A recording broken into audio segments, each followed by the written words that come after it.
You're listening to the 14th source for all geek and nerdy news and discussion, which means that you're listening to a podcast. For all intents and purposes. I am D. Bethel. And I'm Andrew Asplund. And we are your two overeducated, codependent nerd hosts, bringing you the things that we like to talk about, but filtered through inquisitive and critical lenses.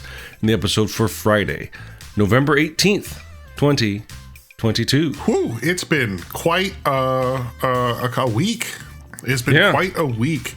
I don't want to say anything about Twitter. However, I will say I actually finally broke down and created an account on a Mastodon. Oh.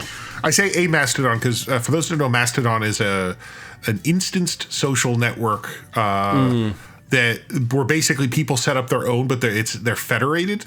So like you can create one on artist.arts or whatever. I don't know, depending on what one sets up, and that's like it's like a your own, like it's not a wall. It can be a walled garden, but you could also look over the wall and see people in other Mastodons and follow them.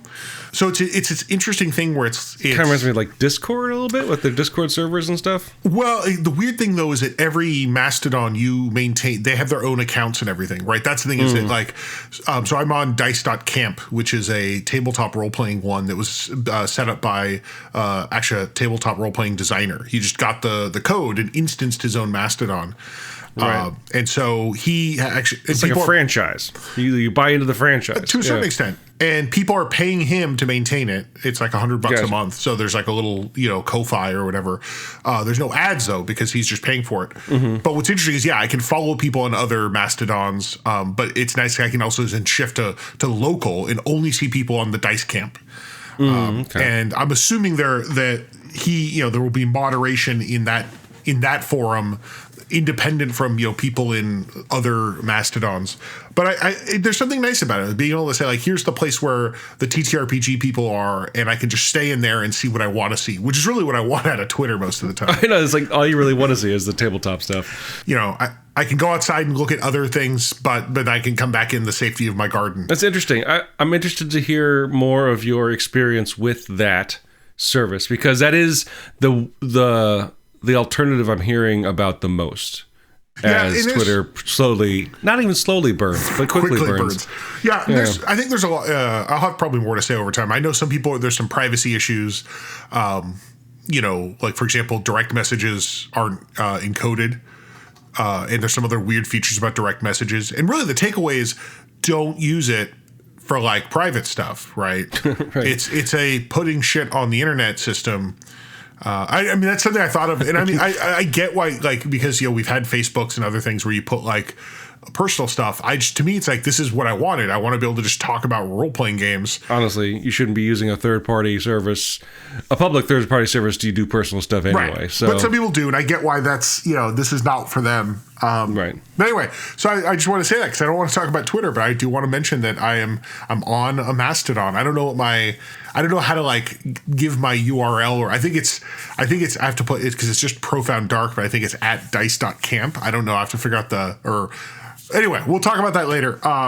Well, you're looking to the future, so to speak, and maybe that's a possible future. Let's just say, at least with regard to social media, I've been looking towards the future as well, Andrew. Oh. In fact, let's just go ahead and let's finish this triptych of 3 weeks of Dan does Star Trek. Oh boy, I was about to say we're not going to talk about Star Trek again, are we? But we know, right? I was making fun of you for always bringing up Star Trek. Well, shame on me, I guess. I got egg on my face. 2 weeks ago we talked about the end of Next Generation. Last week we did briefly touch upon the rather uneventful Star Trek Generations. Uneventful is such a polite way to describe it. This week we dove in and started the next series, Star Trek Deep Space Nine. We watched the premiere episode, which is it was originally aired as a 2-hour movie. Yes. That's 2 hours of TV time. Yeah, so an hour and some. Yeah. Right, broken up into 2 episodes on rebroadcasts. On Paramount Plus, it's a single 90-minute episode called The Emissary. Yes, which I think that was also the name of a TNG episode at some point. I believe there is. It may just be Emissary, but yeah, I like the TNG episode. But yes, I believe that is a. There are actually a few repeated, I think, titles. Sure. I mean, there's only so many words, right? Right. So many bizarre religious references you can make. Right. And so we dove in. And honestly, as of this recording, like I just walked to my computer after having finished watching the premiere. So it's fresh in my gray matter here. And this was not something we expected. Like you just watched it by chance. And now we're like, we should really, while you're still hot. Right. I mean, and actually, I hate to say it might be a short episode because I can pretty much sum up how I feel about it in one sentence. Not my Star Trek. That's fair. All right. Anyway, so Power Rangers, Andrew. No. It was actually, I have not seen any Deep Space Nine going into this. A very different relationship with DS9 than I had with Next Generation, which was, because of its episodic nature, was a show that kind of like, and its ubiquitousness, right? It was kind of always on and everywhere, and you could always sit down and watch an episode. I had a sense of what DS9 was based on what friends thought of it, and then like, oh, it's a serious show. Oh, they're doing like stories kind of stuff, and like, so I felt like I was always coming in on the middle of something, and I'd be completely lost if I were to watch a Deep Space Nine episode. So it's nice to start at the beginning, and what a beginning it is, actually. I had zero, I don't want to say expectations. I was expecting a TNG spinoff because it is one, kind of, and I was expecting, because I knew because it started after season 5. It was during season 6. During season 6. I was surprised to see how thoroughly they tied it into the narrative of TNG from the get-go. But yeah, I was really surprised, first and foremost, by how, like, this is threaded into, I'd spent watching for 7 seasons. Like, it starts off with the end of season 3, right? And it talks about the specific episodes where the Federation and the Cardassians were having border problems, right? And I'm like, wow, I was like, oh, I know this. I kind of in a way felt like I was watching Lower Decks. I'm like, oh, I remember this. Oh, I get what they're saying there. It was kind of cool, and I don't know what I was expecting in terms of like where they're going to try to be their own separate thing and maybe just have winks and nods to Next Generation, which is kind of how I felt Next Generation was treating DS9. And it's like, oh, this character is popping over from DS9 for an episode. But no like full-on crossovers like we saw with like Buffy and Angel, for example, where you had to kind of go back and forth if you wanted the whole story. But no, they're like, no, this is...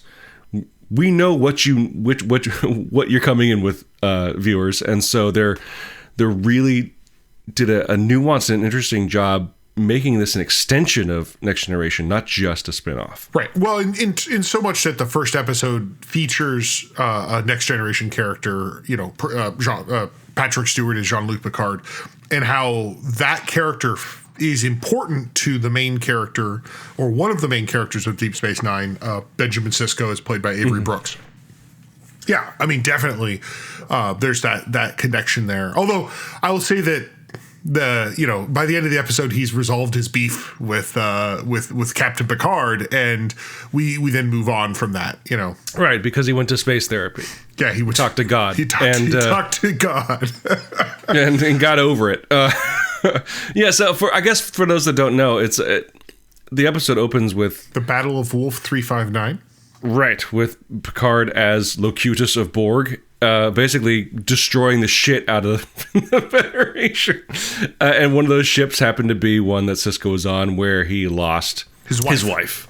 And friends, undoubtedly, right? Oh yeah, like he lost the ship, and I guess it makes sense to hold a grudge ever since then. When a dude shows up on your TV screen of your ship and says, "I'm gonna fucking kill you all," and then kills a bunch of people, it's hard not to say, "Hey, dude that showed up on the screen, I don't like you very much." And then 3 years later, the command says, "Hey, go get your orders from the guy that tried to kill you 3 years ago." And it's an interesting thing because at this point, we've seen in Next Generation Captain Picard deal with that. But Benjamin Sisko isn't watching TNG. He doesn't know that Picard's already dealt with the fact that he was sort of, he had carried the idea that he was responsible for this. Of course, his brother helps him resolve the fact that like, no, it wasn't you ding dong. But Sisko hasn't gotten over that, right? He lost his wife and is now raising his son by himself and is really saying, maybe Starfleet isn't what I want to do. Right. Maybe explicitly saying so. Yeah. I have to reevaluate my life because I'm basically a broken man. And I think what's interesting about it is this is one of these situations that Deep Space Nine opens with something that Star Trek, I think, has been bad at representing prior to Deep Space Nine, and that is the long-term effects of things in Star Trek, right? Right. And Lower Decks makes a joke about this too, but like Deep Space Nine, it literally opens with the long-term effects of what happened with the Borg, and then it segues into the long-term effects of, hey, the Bajorans just overcame the occupation. What are we going to do? Right. And so it's, I think, for that, in that regard, it's such a gear shift. Yeah, from TNG that I can actually see why if especially when it came out in 1990 or whatever, that like a lot of people were just like, what the fuck, right? This is not Star Trek. This is some other show. Right. Do you know if it was well received upon broadcast? Well, the fans will tell you when you watch the making of special that they got a lot of I don't know if it's hate mail, but there's a lot of people that basically said the show's garbage. And when you think about it, right, it was premiering in the shadow of season 6 of TNG, where, Next Generation had been firing on all 4 cylinders.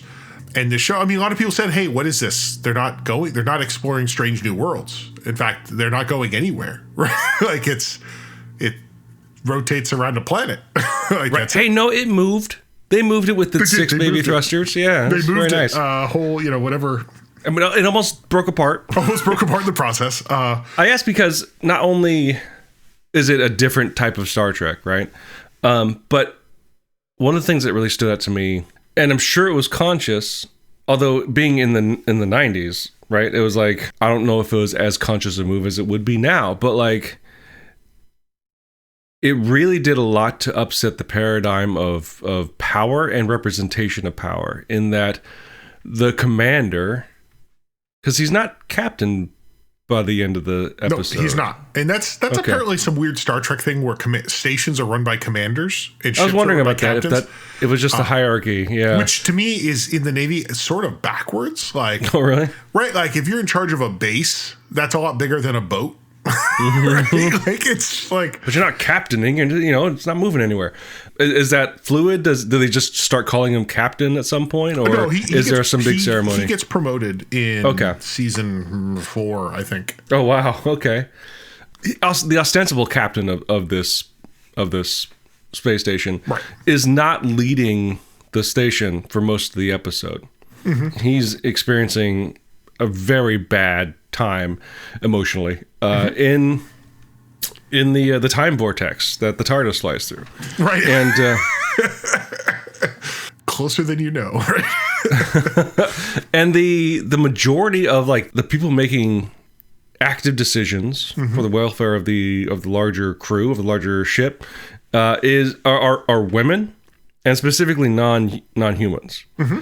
And what I liked about it is that it felt very natural, and they established kind of, even though you don't know all the names yet, or even what the relations are, people were acting in accordance. And this is something that I think spoke to the strength of Next Generation in its early seasons, is that the characters felt very established. Well, and the idea that there is a system of rank, right? And right. But I think what's interesting about it is I want to take a minute to address that we do see a lot of the episode where we have a woman in charge, right? Kira Nerys, who's Bajoran, a member of the Bajoran militia. And they don't really address it in this episode, but as the show goes on, you see it more fully. She's basically a former terrorist. Yeah. Right? Yeah. Like, the Bajorans, right? The Bajoran militia. I think they kind of touch on the fact that like she had just been fighting Cardassians like the day before. Yeah, and and we'd seen in TNG they weren't fighting them, in regiments on the battlefield, right? They were bombing factories and stuff. And it wasn't a bureaucratic offensive either. Right. Like, this was so like there's something really interesting that the kind of the stable organization of Starfleet that we've seen, this is not that. This is it's filled with friction. It's got a lot of heated relationships, and we see that right from the first minute. Right, she's yelling at people, and I think she right, which is. When you think about it, like there's the idea that Gene Roddenberry always wanted the conflict to come from outside. He didn't want to have internal conflict. This is the show where they're like, well, actually, we're going to give you internal conflict. We have people that don't get along for various reasons. And I think TNG had gotten to that point where that's not too shocking. Because if anything, over those first 6 seasons, at the very least, Next Generation has shown us that it's not it's ostensibly a utopia, but it's not. Right, there are people being shitheels. There are people being greedy power mongers. Choose an admiral. Right. But right. I mean, and I will actually comment that I think TNG also has they'd introduced Ro Laren, who actually, to be clear, she was the original concept of the second in command, but Michelle Forbes didn't want to commit to a show, which I actually think in a lot of ways ends up being great for everyone, because I think Nana Visitor as Kira Nerys ends up being like is I think really fills in a role that could not have done that. Ro Laren would not have worked. Right. We see a lot of but we see this friction. We see this but then also bonds forming. Like I think there's a scene early on where Chief O'Brien says to the to Sisko, have you ever served with a Bajoran woman before? And you're like, I don't know what that means, but we're going to find out. Right. My eye roll is prepared, Chief O'Brien. Right? And then we see that she is whatever, but then we also see him get along with her. Yeah. Scenes later. Like it's almost like even though they just met, they've got a simpatico with one another that we don't see with the other people. And I think that the whole kind of oh God, I hate to say this word, but like this melting pot of characters is further sort of enhanced by the nature of what the Deep Space Nine is as a station. Mm-hmm. And this is sort of thing I didn't recognize or remember. But like they're moving into an empty shell of a Cardassian mining rig or something like that. Like this is not something that's which is I made a joke at the beginning of the episode. Sisko and his son are leaving the holodeck, and his son's like, "Oh, is that Deep Space Nine?" They look out the window, and I said out loud as a joke, "Wow, that certainly looks evil." Well, actually, it kind of used to be. That idea is really, really interesting as this place where all these different species are kind of coming together to, unlike a starship, to just kind of do commerce, to exist, to be a way station between destinations. That it's not something created by the Federation. That it's just they're all it kind of levels the playing field a little bit and doesn't give anybody that's wearing a Federation uniform like a leg up. And I think they do a really good job with that at the beginning. I think Sisko even says, he's like, "Hey, we're just here to administrate. This is your station. We're just here to, see how things go and make sure, the trains are running on time." Right?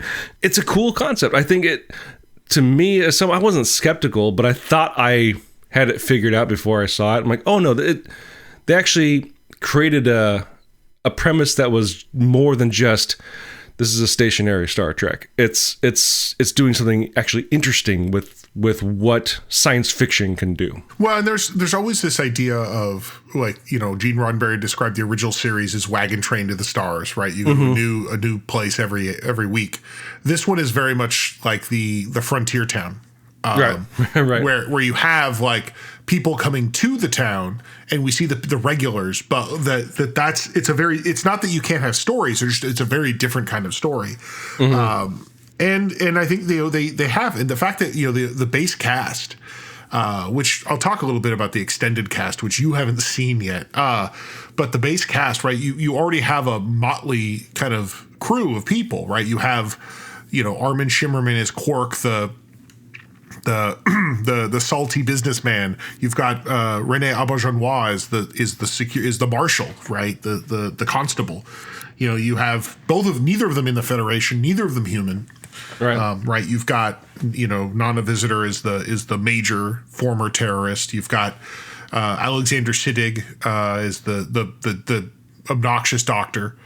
I say that because, boy, those first episodes, you're like, wow, they were writing you to be fucking obnoxious, weren't they? And we have Terry Farrell is this weird. We'd seen a Trill before when they looked very different. So you kind of had an idea of when you start to see you get what it is, but also like, ooh, what is that, right? This idea of a person who's had lives before them, but now is a 20-something-year-old beauty queen. Well, I mean, that's an not to cut you off there, but I think her character in this first episode, considering the context of the story of this episode, also creates a really interesting contrast that I don't feel like they really address in light of Sisko's problem with Picard, right? Where he was basically kind of, being used just as a host body for another entity, except just as that entity wanted to destroy, right? But what's interesting because he knows. Oh gosh, what's her Dax? Jadzia Dax, and Curzon Dax. That's the previous Dax, right?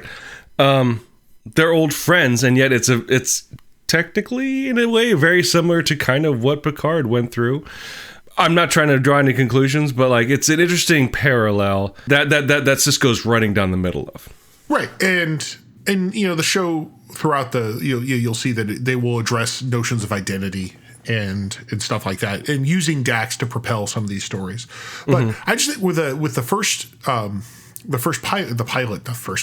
pilot, we also see not only is it something that's very different than what we've seen in Star Trek, right? We see these different aliens that are kind of forced to live together, but we also see a big story that also feels very not Star Trek, right? We have a story in which religion is a major factor, right? The idea that basically the Pope comes to see the commander, the Kai, but we'll call her the Pope for those that don't know, and says like, "Hey, dude, I needed to see you."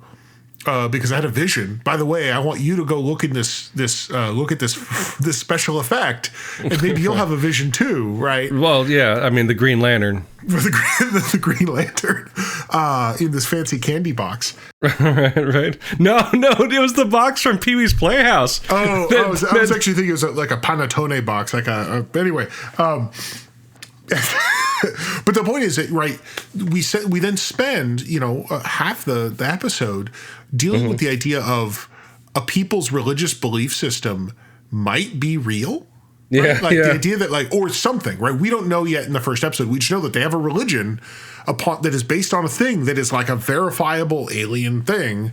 And that's also weird, right? Like that's something Star Trek doesn't do. I mean, they've had a few episodes where like, oh, look, your god is really a spaceship, But this one also, they brush against that once when they said like it's more like the Ancient Aliens idea where like, oh, there was an alien that basically created all humanoid aliens or something like that. Oh, right. The chase. Anyway, the one with the the DNA code thing, and biscuits. And there's a line about biscuits in that episode. That's all I remember. But anyway, but I think that and to be clear, that some of these religious themes will come up again, right? Now, some say like, "Ooh, a religious episode," right? Oh, really? Well, I mean, everyone has. It's like whenever I say, "Oh, a Q episode," good. But I mean, Deep Space Nine takes it upon itself to do stories that TNG either didn't do, couldn't do, or wouldn't do. And I think we start to see that just out the gate, right? Which is what I think, if nothing else, is a testament to the show of saying we're going to try to do something different. I think that's actually continuing a tradition. Like, let's not forget, Next Generation's first episode is a bit of an ask as well. Like, hey, let's start with the Q episode. Let's start with the Q episode. Let's just bounce through time and space. What is wrong with you? Like, let's just start the show the hardest way possible. But it works because it's a really good way to introduce these characters and establish relationships, and especially to establish motivations. And to get character growth in a single episode, or 2 episodes, however you want to break it up, right? Yeah, and I think that is the one thing that this show. I think Deep Space Nine, we already see in the first episode or 2, like this idea of characters having like growth that There's this joke that Deep Space Nine, the characters grow more in like a couple episodes than like some TNG characters grew in 7 seasons, right? Mm-hmm. And that's a part of it is the episodic nature of TNG and the original series. But you could argue the only thing that grew in TNG was a beard on Riker's face. One, and Data. Yeah, absolutely. Right, yeah. Data had a whole story, and Picard. But other than that, sorry, Geordi, the best thing you got was a different colored uniform. And an episode about your mom. And a couple episodes about holographic girlfriends. About your creepy date sex life. Jesus. But yeah, no, I think you'll see a lot of, I think that is a common thing where we see these characters having, pretty serious stuff happen across the course of a season. Mm-hmm. And also, and not just the main characters. One of the things also about this show, you've already seen some of the auxiliary characters who you don't realize will become.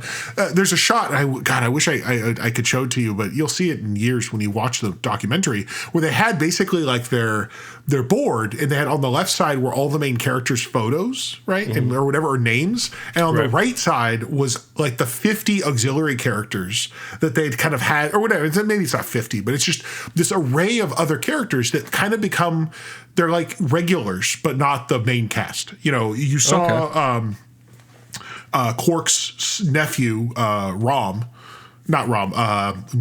right? Oh, right. Again, yeah. It's just this kid in this episode, but like he ends up becoming not only a recurring character, but like a pretty huge character by the end of the show in terms of what he becomes. We also have Nog and Quark's brother Rom, who's is just some dumb guy at the roulette wheel, the Dabo wheel, but eventually also becomes a very significant character. Gul Dukat, who we saw as the former head, he naturally comes back because it's Mark Alamo. And also, Sisko gave him the open invitation to come back and visit his old office whenever he wanted. So there's that becomes a thing where you have a lot of these characters that show up a couple times, frequently, and also have, the idea that like, the kid that was whose main thing in the first episode was getting arrested by the constable ends up having a huge arc across the series, right? That's the kind of thing where I think the show just does a lot more with these characters than just because they just got comfortable with it. And I think they realized after the first season, especially after the first season, that they were not afraid to have serial narratives for the characters, if not the individual stories. 2 final things that really stood out to me. One, we finally get a goodbye between O'Brien and Picard. Right. Although they don't explicitly state like why he's leaving, it almost comes across as like, oh, one of them has got some dirt on the other, and they're just kind of like quietly acknowledging we need to part ways. Well, like it is a promotion. Like he's basically the chief of operations, which is weird given that he's an enlisted man. But whatever. Like that's fine. He runs the joint. Actually, 3 things. The other thing I thought that was really interesting and really established, I think, the identity of the show, even though it's early, it's the first episode. But one was the costume change. The new DS9 costume I first saw in this current watch through in Generations, right? They put all the Next Generation people half of the Next Generation people. Right, that's true, yeah. In the costume, which is like the gray turtleneck with like sort of the open collar kind of jacket kind of thing. We see O'Brien wearing it first in the pilot here. Mm-hmm. But we see Sisko wearing a TNG costume. But what was really cool is seeing when he switched over to the DS9 costume, which was right after he had his first conversation with Picard. In that conversation with Picard, where he's being a real dick to Picard. Right. Great dick. He's wearing a TNG costume. In the next scene, we see him on DS9, and he's in the DS9 uniform at that point. Like, okay, we're seeing a sort of the changeover here, and he's moving past that sort of, that lineage in an interesting way. And so it was cool to kind of see them. I bet it was conscious, but if it wasn't, it was kind of cool how it fell together. But I'm sure it was conscious. Obviously, Star Trek was a monolith of entertainment at this point. The last thing I'll say, and I love my wife, but she's kind of a racist when it comes to Ferengi. Boy, oh boy, that could have ended well. And I will say, I think the final scene with Quark, where he's trying to hit on Kira, I was like, oh boy, Nicole must love this scene. And then she said, you know what though? They went through like pains to make this guy actually like interesting. So like, I don't hate him. I'm like, wow. Deep Space Nine might be the most important television show on the planet. Deep Space Nine might make Nicole stop hating Ferengi. And you know what? This is 2022. She's going to get a lot more reasons to not like Ferengi. But, and this is actually the one thing I will also say about that is, Star Trek, when it comes to alien, species, there's always this tendency, they tend to be very monolithic, right? Until Star Trek spends time to flesh them out, right? TNG, I want to say unexpectedly, decided we're going to flesh out the Klingons, right? We see a lot of Klingons and how they behave. And so they're not just a monolith. If anything, they're a pretty varied people, although they're going to get more varied as time goes on with Deep Space Nine. But, the Vulcans are pretty much, every time we see a Vulcan, they're kind of, they're a Vulcan, right? I think Deep Space Nine takes 3 different of these alien species and not only gives us multiple people of that species is different. They're not, none of them are monolithic, right? We see the Ferengi, we're going to see Quark, we're going to see his brother, his son, or his nephew, and then later other Ferengi. And we're going to find out Ferengi culture kind of sucks ass. But we also see that there are Ferengi people that are actually really worthwhile. We only got a hint of that in TNG with that Ferengi scientist. The one Ferengi who wasn't a jerkwad. Everybody was trying to sabotage. Just like, holy crap. And then, we'll also see the same with the Bajorans and with the Cardassians, where we're going to see a depth of field for them of what it means to be a Cardassian, what it means to be a Bajoran. And I think it's actually interesting because I like that, the idea that I feel like I know those alien peoples really well in a way that TNG never gave me with a lot of, other than Klingons, weirdly. Romulans, I know they're all kind of shifty bastards, right? I don't know who else to address, but the Cardassians in TNG were just dicks, right? They weren't anything but assholes, Well, they were boogeymen at the beginning, right? Yeah. That was the whole thing. And with the Bajorans, I'm glad they put it in the work because it all culminates in Shax. Oh yeah, Lower Decks reference there for people. Lower Decks. But anyway, so I think for that I really like what they do. And as you get into the next episode is a big deal in so much that it introduces one of the auxiliary characters who is interesting to say the least. The station's Taylor, Garrick. Okay, so I guess the question I have, based on my experience with TNG, is when do we get to our first overtly racist episode? Or have they worked past that? Well, they cast Avery Brooks, so they're that's their signal that they're not going to do that. Actually, though, that's terrible. There's actually in season 5 or 6, they do have an episode that's essentially it's not a holodeck episode, but it has the feel of one, where it's actually Avery Brooks and it's a story about being a science fiction writer in the 30s. Oh yeah. I think so you want to talk about a racist that episode? That one actually, it's not, the episode itself is not racist. It addresses racism in a hard way. To this day, it's still, there's parts of it where you're like, oof, it's hard to watch because of how real it is and how shitty it is, right? That kind of stuff happened. But that's season 5 or 6. You've got a ways to go. That's Star Trek, everybody. Yeah, that's the last time we're ever going to talk about it. Until next week. Right.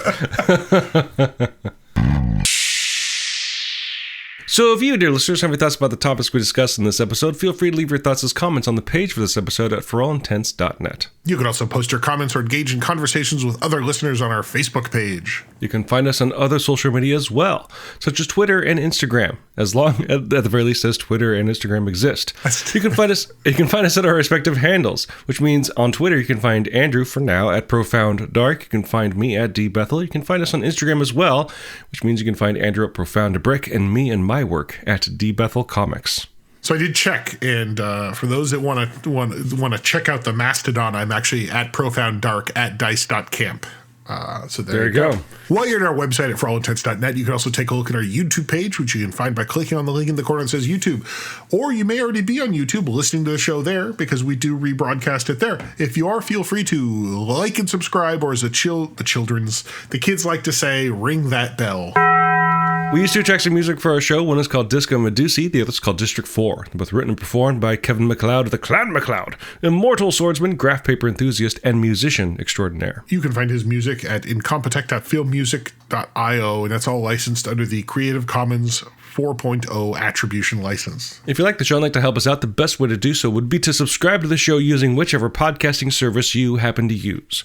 What would help us out even more, though, would be to leave some sort of review, whether a text review or using their proprietary metric will help spread the word to new potential listeners of the magic of algorithms.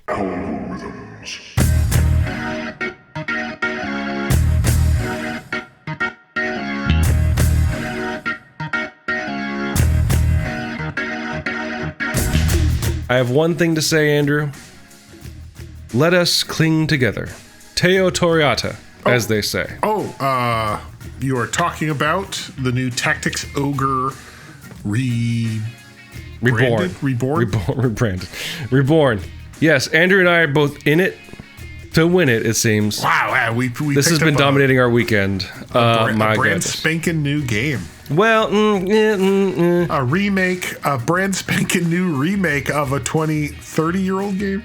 It's a remake of a remake. I think So we'll probably have more to say about that in the future. What we're talking about is just released this week, last weekend, on Friday. Yeah. Celebrate veterans. Indeed, yeah. Across all, if not most platforms, was a game called Tactics Ogre Reborn, which is a re-release of, I believe, it was a remake released in the 2010s of the PlayStation 1 era game Tactics Ogre, Let Us Cling Together.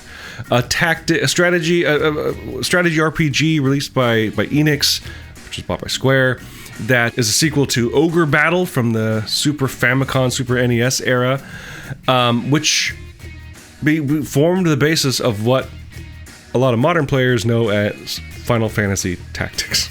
Yes. In terms of gameplay style, and art style, honestly. It's literally a straight line. I just like it because, well, for a lot of reasons. It's a fun game, for one. But, the subtitle there, Let Us Cling Together, is a explicit reference to the rock band Queen, because that is the subtitle of a song from their album A Day at the Races, I believe. Basically a song that Queen wrote to their Japanese fans. I believe the creator of Ogre Battle, Tactics Ogre, and any other Ogre strategy RPG that was made before it became Final Fantasy Tactics always subtitled the name of the game after a Queen song. So Ogre Battle was the March of the Black Queen, which is off of the album Queen 2. Huh. He's just a super fan. As a fan of Queen, and I can say that definitively, it made me happy. Although I don't think they put that subtitle in the new game at all, which is sad. So what, no respect. Cling Together? Was it in there? I thought I saw it. It probably was. I just want to be offended, I guess. That's okay. Yeah, but you're enjoying it. Yes. As am I. And we'll probably talk about it sooner rather than later. So until you find a game, movie, TV show, whatever that you enjoy, dear listeners, I'm D. Bethel. And I'm Andrew Asplund. And for all intents and purposes, that was a podcast.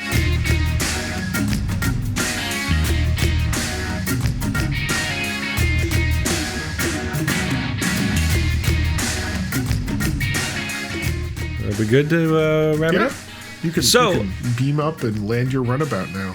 Don't ever talk about our runabout. Whoa. I got a cream for that problem. What's the first thing I say? So if you... Is that right? Oh my god. That's a bit... Why can't I remember it? So if you... thoughts about this episode, so for all intents.net. Oh, yes. Facebook. Yeah. No. Yeah. No. You're right. Yeah. While you're at our website, At our website, indeed.